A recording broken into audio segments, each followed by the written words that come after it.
Hello and welcome to Enbaya Prepaid Meters. This video explains how to recharge your meters.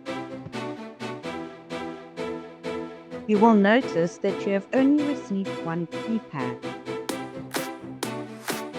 This means that you have to connect it to the meter that you want to recharge. To do this, start by pressing 0, 0.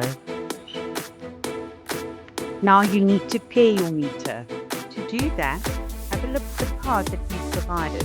This card has both your meter numbers on it. Type the meter number that you want to recharge into the keypad, followed by Enter.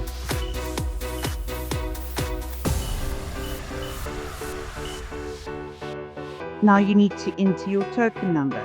You will see that it's 20 digits long. Enter that, then press Enter, and your new balance will display on the keypad.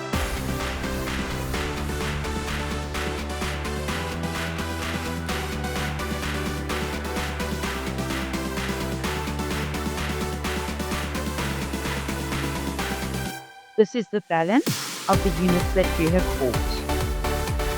Thank you. If you have any questions, please feel free to call us.